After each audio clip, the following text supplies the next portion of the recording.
लोग last class में क्या पढ़ रहे थे? ट्रांजिस्टर तो चालू कर दिए थे, लेकिन उसमें बात कर रहे थे आई थिंक कि ट्रांजिस्टर दो टाइप का होता है, एनपीएन, सिंबल हो गया था terminals, 3 terminals and 2 junction device. यहां तक बात कर चुके थे। ठीक है, अब हम बात करते हैं, अगर हम बात करें तो बायसिंग का, बायसिंग ऑफ पीएन जंक्शन।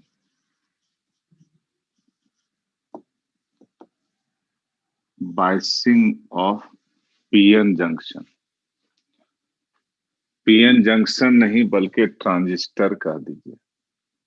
हालांकि वो जंक्शन का ही बायसिंग होगा, लेकिन biasing of transistor.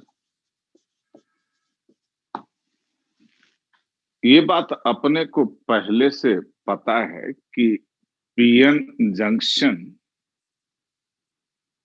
Working position में तभी आता है जब या तो फॉरवर्ड बाइस्ड हो या रिवर्स बाइस्ड हो। पीएन जंक्शन वर्किंग कंडीशन में तभी आता है, पीएन जंक्शन ऑपरेटिंग पोजीशन में तभी आता है जब उसको बैटरी से कनेक्ट किया जाए, और यही जो बैटरी के साथ कनेक्शन है इसी को हम बायसिंग बोलते हैं। और ये बायसिंग दो टाइप का होता है, एक होता है forward biasing of PN junction, और forward biasing of PN junction कब करते हैं, कब होता है, जब positive terminal of the battery is connected with p-type semiconductor and a negative terminal of battery is connected with n-type semiconductor crystal। तो PN junction forward biased होता है, और फॉरवर्ड बाइस्ड की स्थिति में पीएन जंक्शन से करंट फ्लो होता है। ये तो क्लियर है। रिवर्स बाइसिंग कब होता है, जब पॉजिटिव टर्मिनल को हम एन टाइप सेमीकंडक्टर से कनेक्ट कर देते हैं और नेगेटिव टर्मिनल को पी टाइप सेमीकंडक्टर क्रिस्टल से कनेक्ट कर देते हैं। तो ऐसे स्थिति में जो potential barrier across PN junction है वो और बढ़ जाता है, और पोटेंशियल बैरियर के बढ़ने के कारण उसमें करंट फ्लो मुश्किल हो जाता है, और इसको हम बोलते हैं रिवर्स बाइस्ड पोजीशन। ये तो क्लियर है। अब चूंकि जो ट्रांजिस्टर है वो बेसिकली एक सिस्टम ऑफ 3 कंडक्टर्स है, बल्कि सेमीकंडक्टर्स है, बल्कि 2 सिमिलर सेमीकंडक्टर्स के बीच में एक डिसिमिलर सेमीकंडक्टर को अगर सैंडविच करते हैं तो ये जो सिस्टम ऑफ 3 सेमीकंडक्टर्स बनता है इसी को हम ट्रांजिस्टर कहते हैं। और ये ऑलरेडी देख चुके हैं कि ट्रांजिस्टर में 3 टर्मिनल होता है, एक बेस वाला, एक इमीटर वाला और एक कलेक्टर वाला। टर्मिनल तो 3 होता है, लेकिन उसमें जंक्शन 2 होता है। एक इमीटर बेस जंक्शन होता है और दूसरा कलेक्टर बेस जंक्शन होता है। अगर हम एनपीएन ट्रांजिस्टर के विषय में बात करें तो एक N अगर इमिटर है तो P बेस के तरह काम करेगा, और जो यहां पर NP जंक्शन बन रहा है वो बेसिकली ट्रांजिस्टर का एक जंक्शन हुआ, और दूसरा कलेक्टर और बेस के का जंक्शन है। और अगर हम इसको ड्रॉ करें तो इस ढंग से मान लीजिए कि एक ट्रांजिस्टर को फुल फ्लेज वे में बेसिकली हम ड्रॉ कर रहे हैं, और इसमें इस ढंग का स्थिति है, ये N टाइप है, ये P टाइप है, और ये भी N टाइप है, और ये एक NPN ट्रांजिस्टर है, और इसको बोलते हैं इमीटर। ये हो गया बेस, और ये हो गया कलेक्टर। 3 टर्मिनल तो है, इसमें कहीं कोई डाउट नहीं है, लेकिन ये जो N टाइप है इसमें मेजॉरिटी चार्ज कैरियर्स इलेक्ट्रॉन्स है और माइनॉरिटी चार्ज कैरियर्स होल्स है। ये तो ठीक है। वैसे ही कलेक्टर भी N टाइप का है, तो इसमें भी मेजॉरिटी चार्ज कैरियर्स तो इलेक्ट्रॉन्स होगा और माइनॉरिटी चार्ज कैरियर्स होल्स होगा। P टाइप है तो नेचुरल है, एक तो ये बहुत थीन होता है और दूसरा थीनली डोप्ड होता है, तो इसमें जो नंबर ऑफ होल्स या इवन नंबर ऑफ इलेक्ट्रॉन्स बहुत कम होता है। लेकिन चूंकि पी टाइप का है इसलिए मेजॉरिटी चार्ज कैरियर्स होल्स होता है, यहां तक तो ठीक है। अब आप देखिए कि ये पी टाइप का सेमीकंडक्टर है और ये एन टाइप का सेमीकंडक्टर है, तो एक जंक्शन तो ये बना, और ये जो जंक्शन बना ऑब्वियस है कि ये जंक्शन काम तभी करेगा, मतलब इस जंक्शन को हम या तो फॉरवर्ड बाइस्ड कर सकते हैं या रिवर्स बाइस्ड कर सकते हैं। वो तो डिपेंड करेगा कि हम क्या करना चाहते हैं। इसको हम जंक्शन 1 कह देते हैं, J1 कह दिए। अगेन ये पी टाइप है और ये एन टाइप है, एक जंक्शन ये भी बना, ये भी फॉरवर्ड बाइस्ड या रिवर्स्ड बाइस्ड हो सकता है, और इस जंक्शन को हम J2 कहते हैं। अब जो भी ट्रांजिस्टर है वो नॉर्मल ऑपरेटिंग पोजीशन में तब होता है, कोई भी जो ट्रांजिस्टर है वो ऑपरेटिंग पोजीशन में तभी होता है, या आप कह सकते हैं एक्टिव रीजियन में तभी होता है, या कह सकते हैं ऑपरेटिंग पोजीशन में तभी होता है जब ये जो इमिटर बेस जंक्शन है वो फॉरवर्ड बाइस्ड हो। इमिटर बेस जंक्शन क्या हो? फॉरवर्ड बाइस्ड हो, क्योंकि अगर फॉरवर्ड बाइस्ड होगा तभी तो इस ढंग से इलेक्ट्रॉन्स इमिटर से बेस में जाएगा।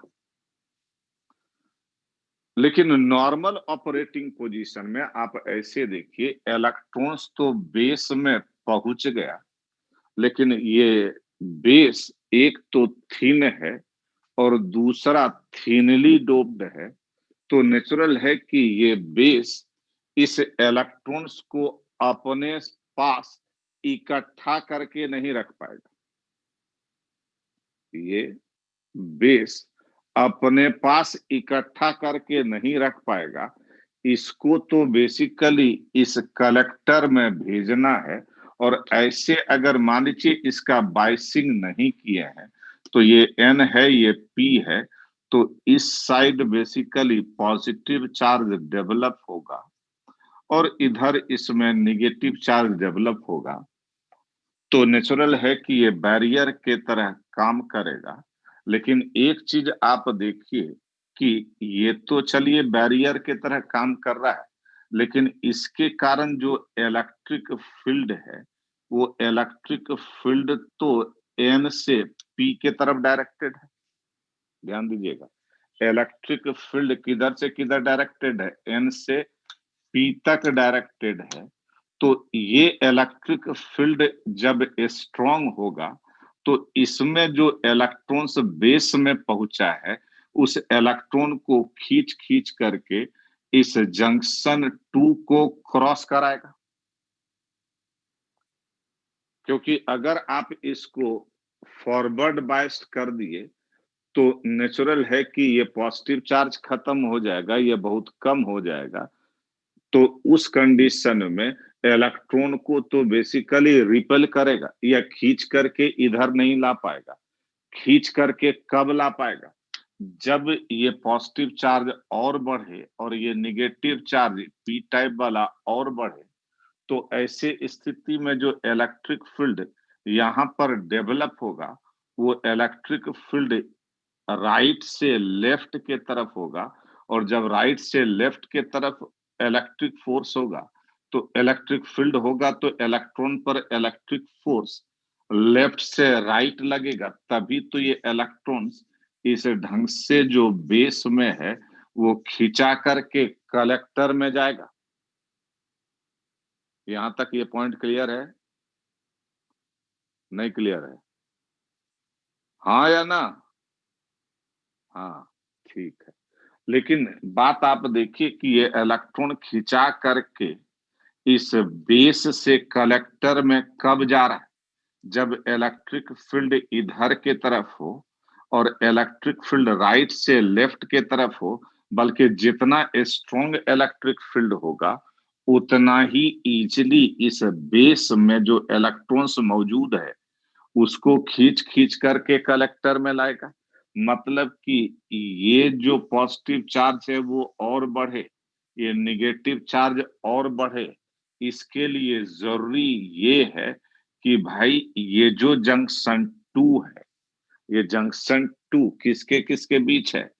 बेस और कलेक्टर के बीच। ये जंक्शन 2 बेसिकली क्या हो? रिवर्स बाइस्ड हो। जब ये रिवर्स बाइस्ड होगा, तभी तो पॉजिटिव चार्ज बढ़ेगा, नेगेटिव चार्ज बढ़ेगा, इलेक्ट्रिक फील्ड बढ़ेगा, electric force on the electron बढ़ेगा, जिसके कारण कि इलेक्ट्रॉन जो बेस में पहुंचा है, वो बेस से खिंचा करके कहाँ जाए? कलेक्टर में जाए। इसके लिए इस जंक्शन 2, जो बेस और कलेक्टर के बीच का ये जंक्शन है, that should be reverse biased. That should be reverse biased. Clear है? मतलब ये कि इलेक्ट्रॉन इमीटर से बेस में आए और बेस से कलेक्टर में जाए, इसके लिए इमीटर बेस जंक्शन को क्या होना चाहिए? Forward biased. और जो बेस कलेक्टर जंक्शन है, उसको क्या होना चाहिए? Reverse biased. तभी तो इमीटर से इलेक्ट्रॉन बेस में पहुंचेगा और बेस से फिर कलेक्टर में जाएगा।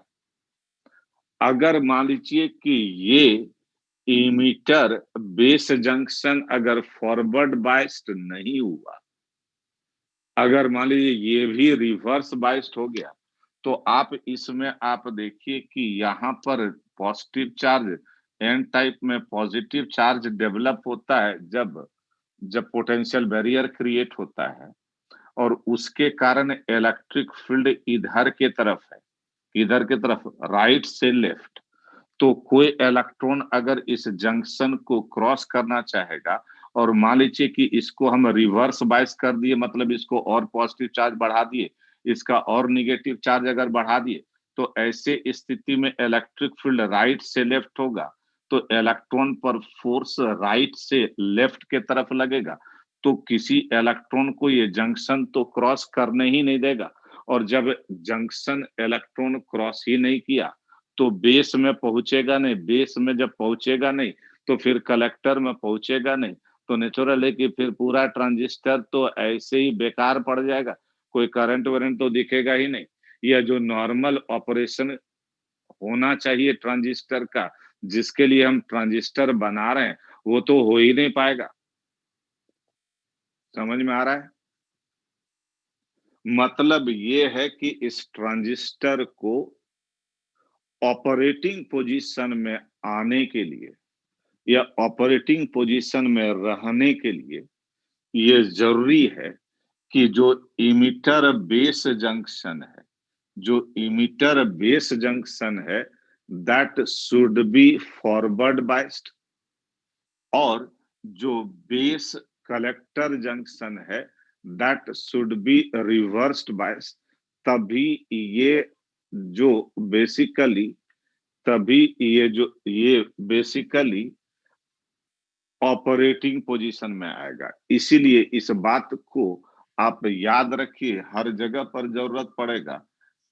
In normal in normal operating in normal operating position of transistor,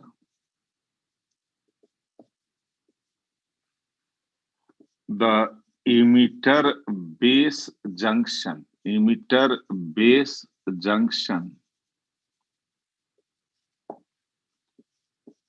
should be forward biased, and collector base junction should be reversed biased।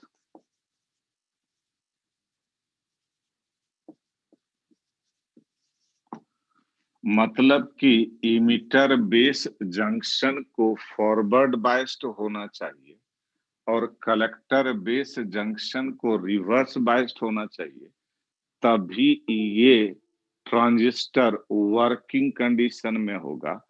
और तब हम कहते हैं कि ये एक्टिव पोजीशन में है। इसको पहले नोट कर लीजिए, इस पर और बात करते हैं।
हो गया।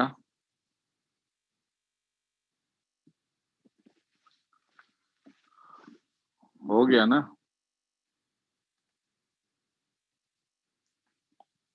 अब इसी में एक चीज और अगर देखें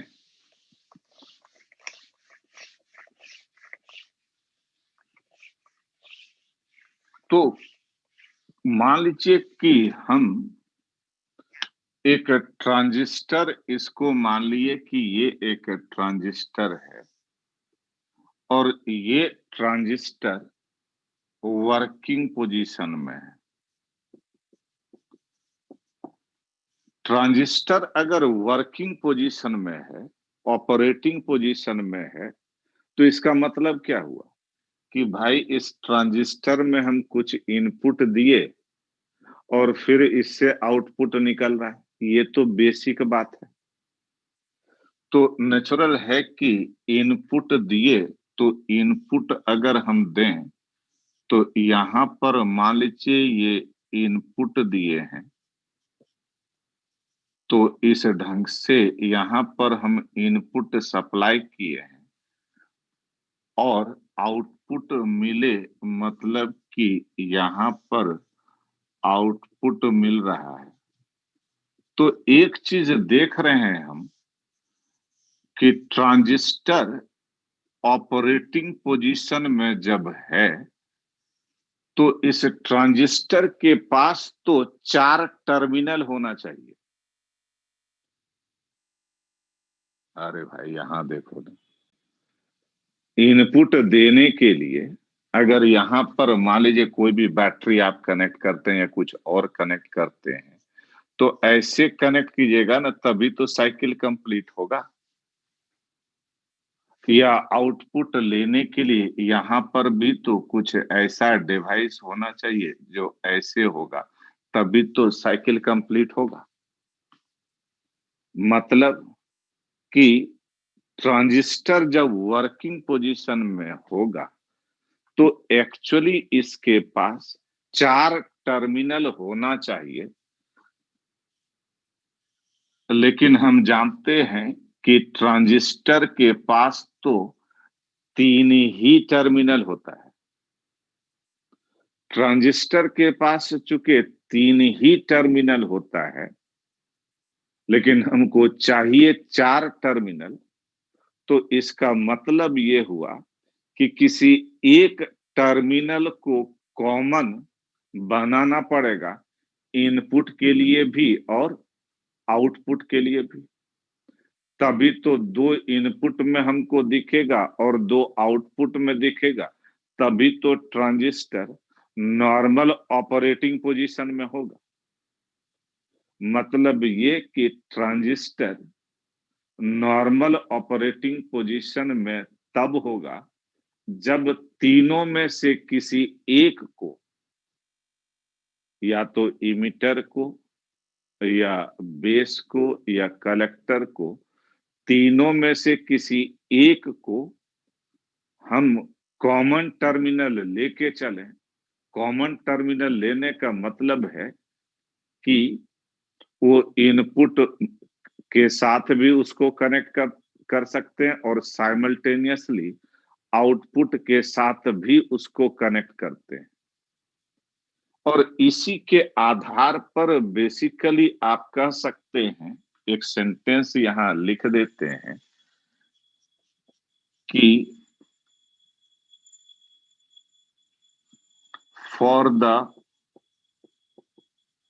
working of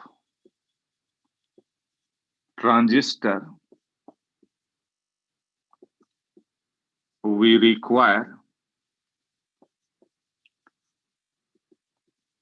4 terminals,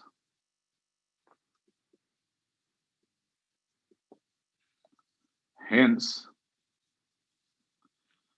any one of the terminal may be considered, maybe nahi, should be considered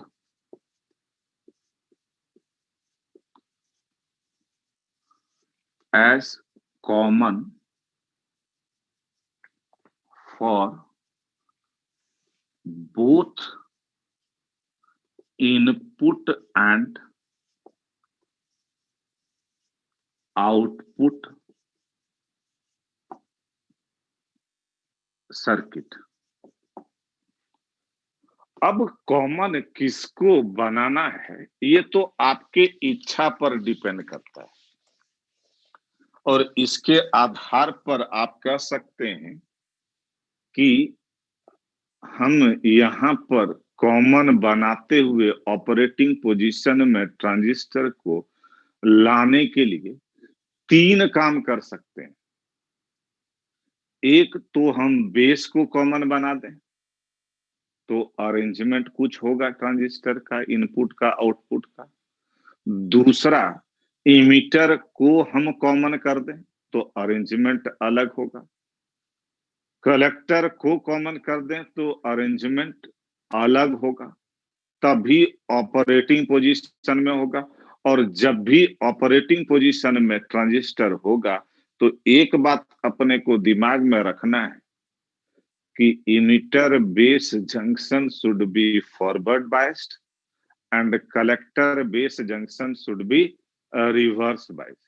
इसी के आधार पर अगर हम मान लीजिए एक बात करते हैं कि मान लीजिए कि हम इमीटर को कॉमन कर दिए, तो यहां पर लिख सकते हैं कॉमन इमीटर एनपीएन ट्रांजिस्टर।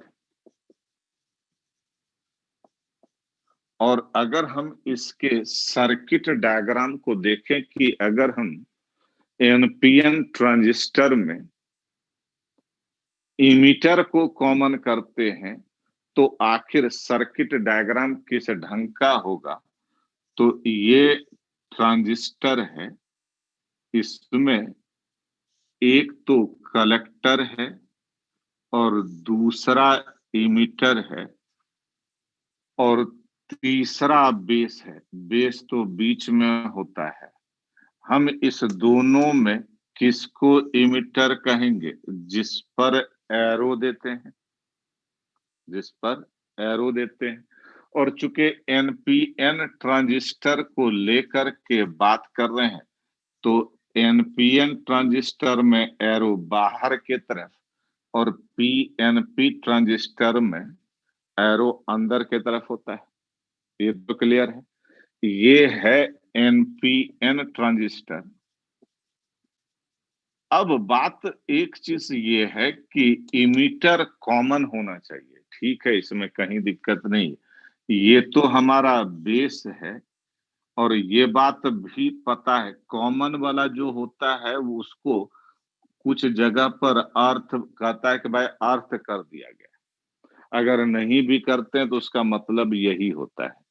और यहाँ पर ये जो है ये emitter base junction, normal operating position में emitter base junction should be, अभी अभी बोले थे ना, emitter base junction should be forward biased. और फॉरवर्ड बायस्ड होने के लिए कब होता है? जब positive terminal of battery is connected with P type and negative terminal is connected with N type. इसलिए अगर हम यहाँ पर एक बैटरी को कनेक्ट करें, क्योंकि ऑपरेटिंग पोजीशन में आएगा कब? जब ये बायस्ड होगा। और उसके लिए यहाँ पर अगर बैटरी कनेक्ट कर रहे हैं तो बैटरी का टर्मिनल इस ढंग से हम दिखाएंगे और ये इस ढंग से होगा। इस ढंग से हम बैटरी को दिखा रहे हैं और ये जो है इसको कह सकते हैं VB। और ऑब्वियस है कि ये पोटेंशियल डिफरेंस VB है और ये बेस है, ये अपने को पता है, ये भी पता है कि ये इमीटर है। और इसके बीच जो भी पोटेंशियल डिफरेंस है वो किसके किसके बीच है? बेस और इमीटर के बीच इसी को भी बी ई कह सकते हैं। ये तो चलो ठीक है। अब अगर हम बात करें इस कलेक्टर का, तो हम या तो कलेक्टर को ऐसे ला करके यहाँ पर कनेक्ट करें, या इधर ऐसे ऑलरेडी है, ऐसे भी अगर हम कनेक्ट करते हैं तो बात एक ही है, क्योंकि ये पॉइंट और ये पॉइंट तो दोनों सेम ही है, और ये तो बेस के साथ कनेक्टेड है।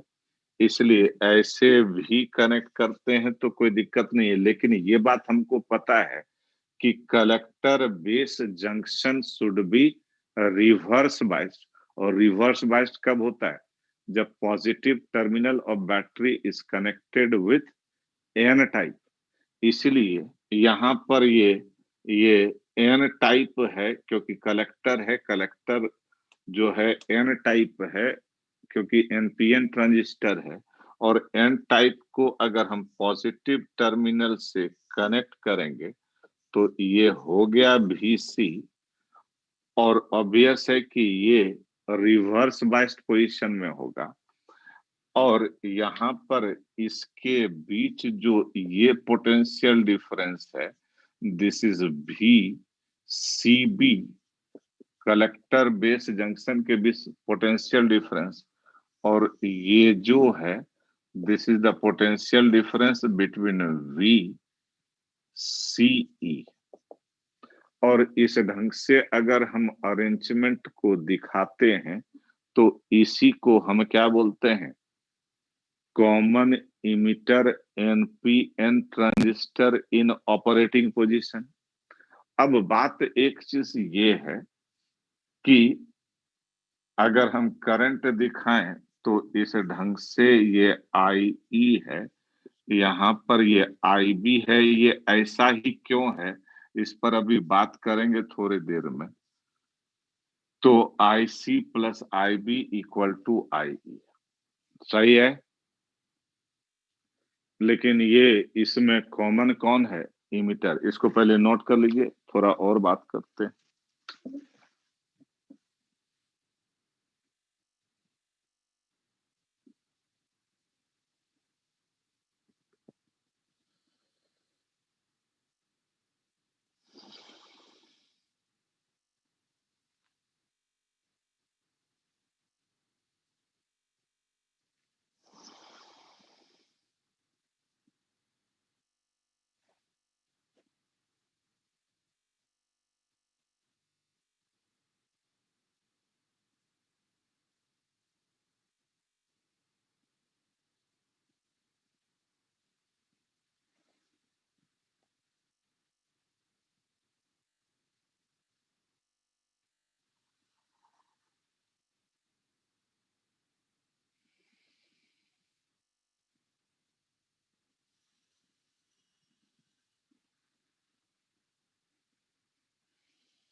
वो तो आगे देखेंगे कि ऑपरेटिंग पोजीशन में क्या होता है। अभी तो सिर्फ आप देखिए कि सिर्फ कैसे हम कॉमन इमिटर एनपीएन ट्रांजिस्टर को दिखा सकते हैं।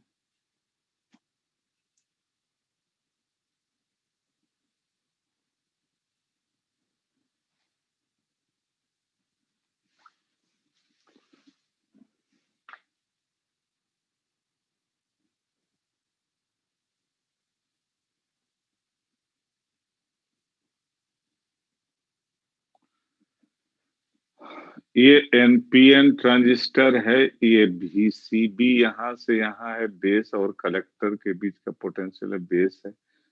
ये वीबीई है, ये वीसीई है, ये वीसी है, ये वीबी है। यही तो IE, IB and IC.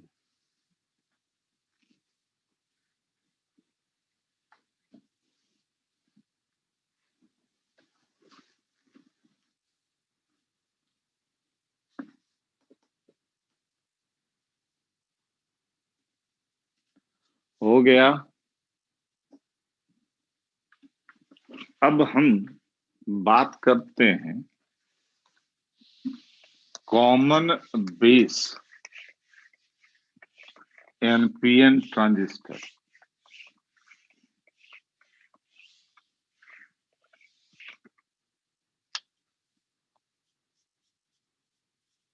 Common base NPN transistor. और यहाँ पर अगर हम देखें कि ऑपरेटिंग पोजीशन में किस ढंग का अरेंजमेंट दिखेगा, तो ये बेस है।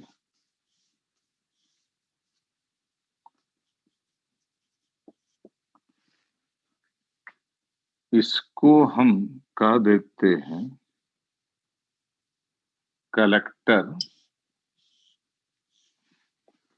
और इसको हम कह देते हैं इमिटर, और ये जो पूरा है this is NPN transistor. NPN क्यों? क्योंकि एरो बाहर के तरफ है। और यहाँ पर आप देखिए कि ये बेस है और ये कॉमन है, मतलब इसको अर्थ भी दिखा सकते हैं। अब क्या है कि collector base junction in normal operating position क्या होना चाहिए? रिवर्स बाइस्ड होना चाहिए। तो अगर हम रिवर्स बाइस्ड दिखाना चाहते हैं तो ऐसे स्थिति में जो ये कलेक्टर है इस ढंग से बैटरी आप दिखाइए, तभी तो रिवर्स बाइस्ड होगा। सही है। और ये हो गया VC। अब यहाँ पर ये इमिटर है, यह बेस है, और यहाँ पर अगर बैटरी कनेक्टेड करें तो emitter base junction should be forward biased, मतलब ये एन टाइप का है तो निगेटिव टर्मिनल, पॉजिटिव टर्मिनल, और इस ढंग से हम दिखा सकते हैं। और ये हो गया VE। और ऑब्वियस है कि ये जो बेस और कलेक्टर के बीच ये पोटेंशियल डिफरेंस है, दिस इज VCB। और बेस और इमिटर के बीच जो पोटेंशियल डिफरेंस होगा किसी इंस्टेंट पर, वो तो VBE है। और इसी को हम कह सकते हैं कि this is VCE।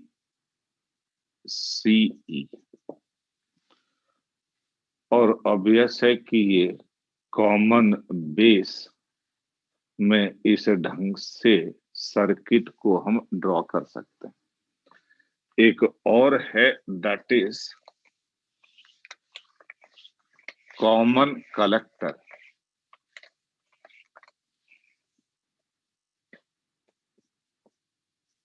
Common collector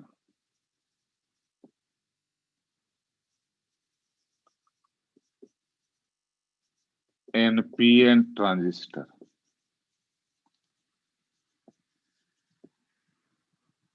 common collector NPN transistor. और इसमें अगर हम बात करते हैं तो अगेन यहाँ पर ये ट्रांजिस्टर है, इस ढंग से दो टर्मिनल है, इसको इमिटर कह देते हैं, ये कलेक्टर तो है ही, और इस बार इसको हम कॉमन करते हैं, ये बेस है। और ऑब्वियस है कि ये एनपीएन ट्रांजिस्टर है, और इसमें ये ये है बेस, ये है collector. Collector base junction normal operating position में शुड बी रिवर्स बाइस्ड, और रिवर्स बाइस्ड होने के लिए ये पी टाइप का है, तो नेचुरल है कि यहाँ नेगेटिव टर्मिनल, ये पॉजिटिव टर्मिनल, और इस ढंग से हम इसको कनेक्ट कर सकते हैं। सही है। और अब अगर हम इधर, और ये हो गया वी बी, और अगर हम यहाँ पर बैटरी को कनेक्ट करें तो ये होगा किसमें, और फॉरवर्ड बाइस्ड में, फॉरवर्ड बाइस्ड में होने के लिए ये एन टाइप का है, तो नेगेटिव टर्मिनल, ये पॉजिटिव टर्मिनल, इस ढंग से इसको हम कनेक्ट कर दें, दिस इज वी। ऑब्वियस है कि ये जो इसके एक्रॉस पोटेंशियल डिफरेंस होगा, this is V B E, ये जो हो जाएगा वी सी बी, और ये हो जाएगा वी सी ई। इस ढंग से एक ही बात को हम ध्यान बार बार रख रहे हैं कि नॉर्मल ऑपरेटिंग पोजीशन में emitter base junction should be forward biased, और collector base junction should be reverse biased, और उसी के आधार पर हम सर्किट डायग्राम बना रहे हैं। नोट कर लीजिए इसको।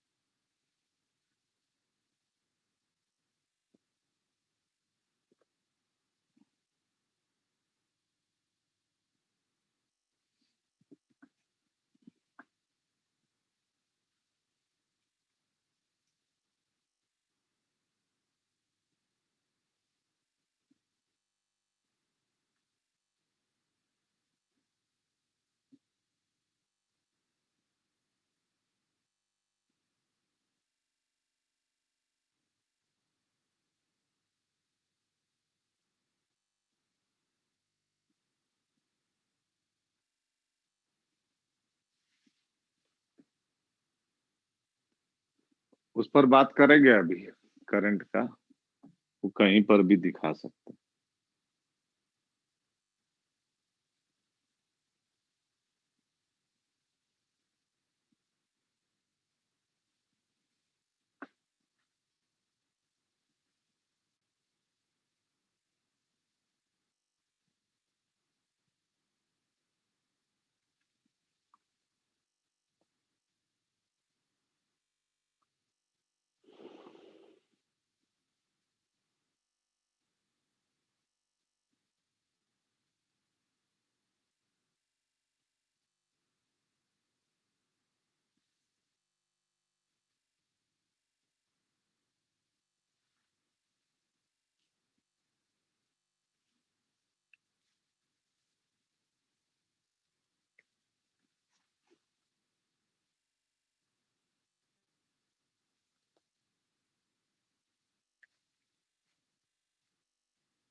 हो गया सबका?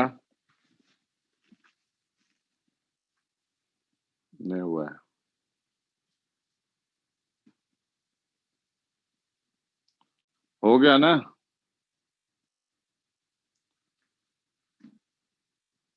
अब हम नोट करो इसको।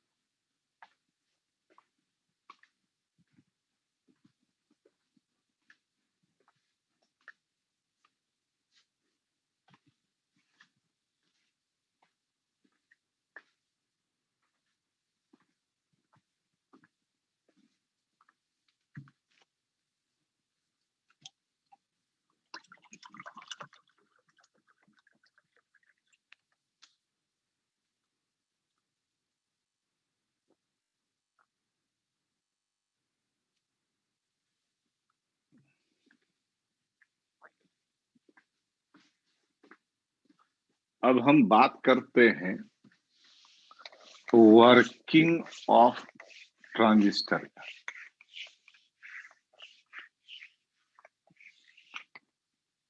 Working of transistor.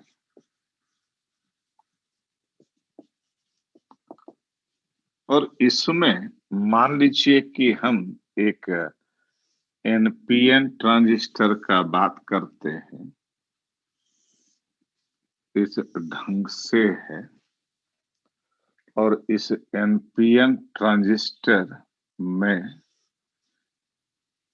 इस ढंग से आप इसको कह दीजिए, ये एन टाइप है, ये पी टाइप है, और ये भी एन टाइप है। ऑब्वियस है एन टाइप है तो मेजॉरिटी चार्ज कैरियर्स इलेक्ट्रॉन्स है, इसमें भी मेजॉरिटी चार्ज कैरियर्स इलेक्ट्रॉन्स है। और ये एन टाइप का तो है, और इसमें भी मेजॉरिटी चार्ज कैरियर्स अगर इलेक्ट्रॉन्स दिखाएं तो इस ढंग से दिखा सकते। और ये तो पी टाइप का है, एक तो थीन है और दूसरा थीनली डोप्ड है, तो concentration of holes will be very small. अब एक चीज ये भी है कि ये इमीटर है, ये बेस है, और ये कलेक्टर है।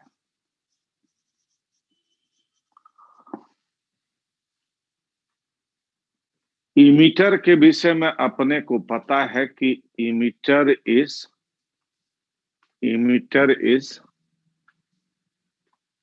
Highly doped. इमीटर जो बनता है that is highly doped. Highly doped का मतलब हुआ कि concentration of charge carriers is very large. Concentration of charge carriers is very large, तो नेचुरल है कि इसमें इलेक्ट्रॉन्स ज्यादा है, तो ये इलेक्ट्रॉन्स इस ढंग से इमीटर से बेस में जाने का कोशिश करेगा। इमीटर से बेस में इलेक्ट्रॉन्स जाएगा और आराम से जाएगा, क्योंकि ये इमीटर बेस जंक्शन अगर फॉरवर्ड बाइस्ड है तब तो इमीटर से बेस में इलेक्ट्रॉन को जाने में कहीं कोई दिक्कत ही नहीं है। और समझने के लिए मान लेते हैं कि 100 इलेक्ट्रॉन्स इमीटर से बेस में गया। 100 इलेक्ट्रॉन्स अगर इमीटर से बेस में गया तो नेचुरल है कि बेस एक तो थीन है और दूसरा थीनली डोप्ड है, तो इसमें होल्स, नंबर ऑफ होल्स तो बहुत कम है, जिसके कारण कि इसमें एब्जॉर्प्शन ऑफ इलेक्ट्रॉन्स बहुत कम होगा। और मान लीजिए 100 में दो चार इलेक्ट्रॉन हो सकता है होल्स के साथ कंबाइन कर जाए, जो बचा हुआ 95 इलेक्ट्रॉन्स है वो बेस से कलेक्टर में जाना चाहेगा, और बेस से कलेक्टर में जाने के लिए ही हम लोग जानते हैं कि कलेक्टर बेस जंक्शन को रिवर्स बाइस करते हैं। कलेक्टर बेस जंक्शन को हम क्या करते हैं, रिवर्स बाइस करते हैं, जिससे कि ये इलेक्ट्रॉन जो बेस में पहुंचा है वो सीधे सीधे बेस से किस में आ जाए, कलेक्टर में आ जाए। और इसके लिए इस कलेक्टर बेस जंक्शन को हम रिवर्स बाइस करते हैं और इलेक्ट्रॉन इमिटर से बेस में चला जाए, इसके लिए हम इमिटर बेस जंक्शन को फॉरवर्ड बाइस करते हैं। ये चीज तो क्लियर ही है, इसमें कहीं कोई दिक्कत नहीं है। मतलब ये हुआ कि अगर अब इलेक्ट्रॉन वाइज सोचने के बदले, क्योंकि जो direction of motion of electron है करंट उसके अपोजिट डायरेक्शन में दिखाते हैं। जो direction of motion of electrons है, जो direction of flow of electrons है, करंट एक्चुअली उसके अपोजिट डायरेक्शन में फ्लो करता है। तो इलेक्ट्रॉन वाइज तो इस ढंग से हम सोचे कि इलेक्ट्रॉन इस ढंग से जा रहा है, और करंट वाइज अगर सोचें तो हम कह सकते हैं कि this is I E, emitter current. साथ साथ में यहां पर हम कह सकते हैं कि this is I C, this is collector current. और यहां पर कह सकते हैं this is I B, base current. यहां पर एक चीज क्लियर है कि हम इस आई बी के विषय में अगर बात करें, ये है तो बेस करंट, आई सी हो गया कलेक्टर करंट,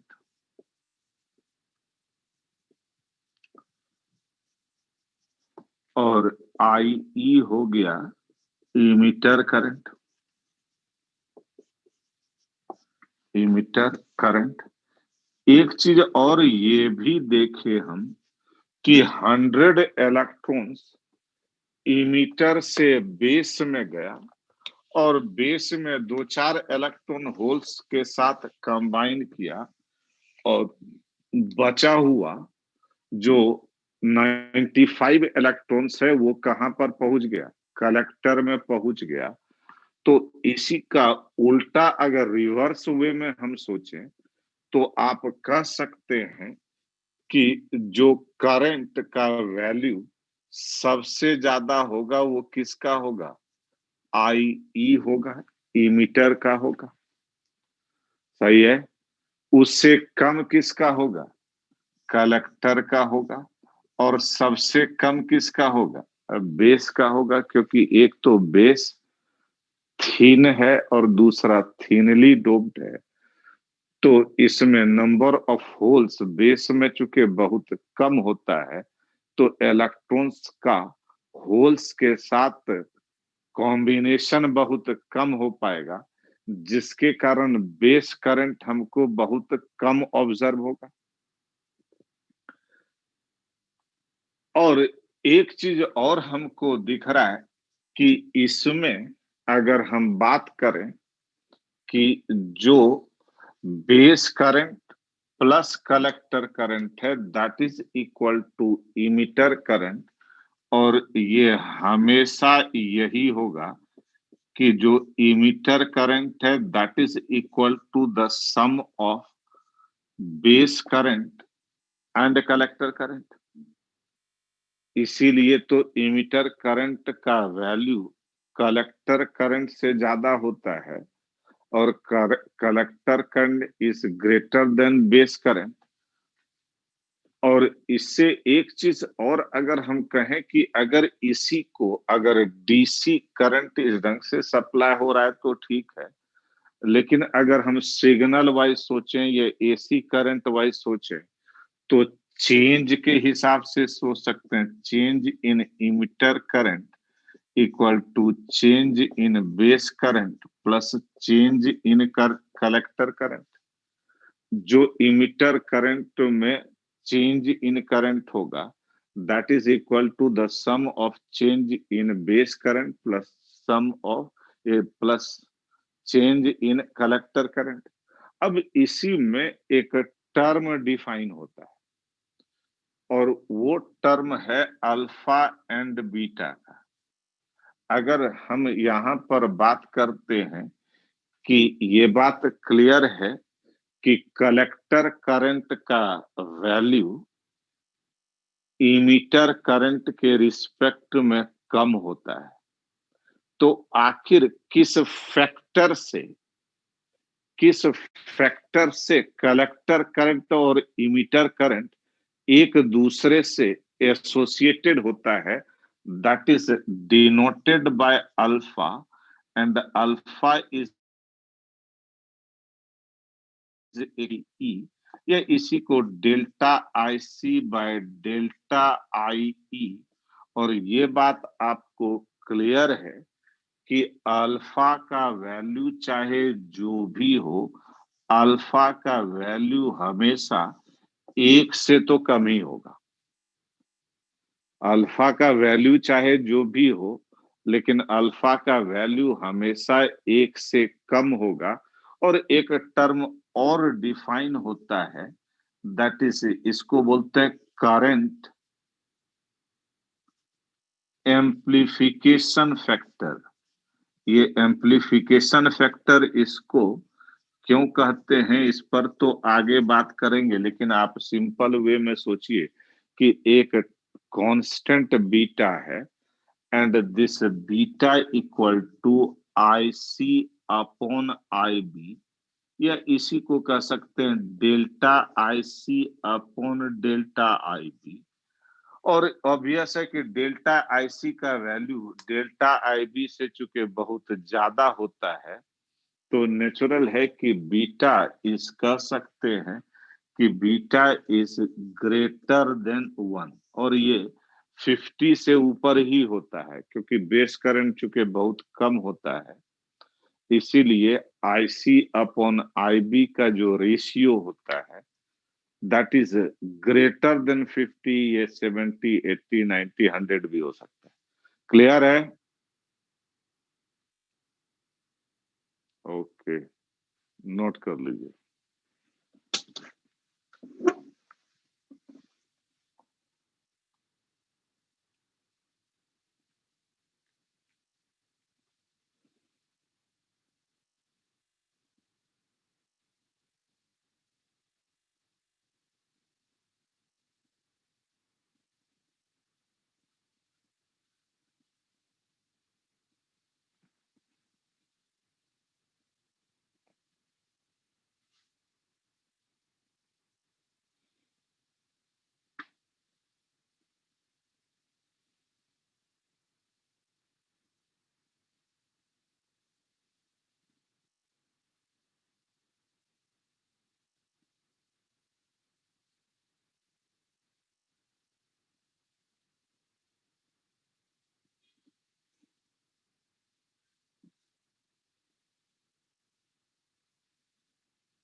बेटा वीडियो ऑन करिए आप लोग, बहुत सारे लोग के ऑफ पड़े हैं अभी भी।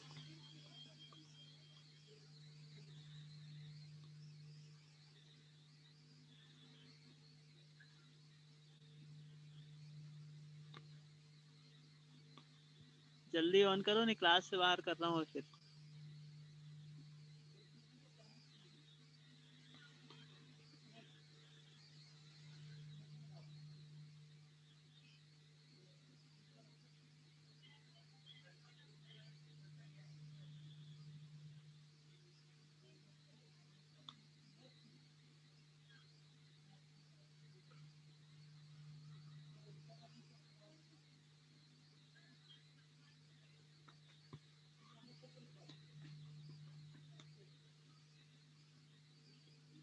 अभी भी बहुत सारे लोग ऑन नहीं हुए।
हो गया।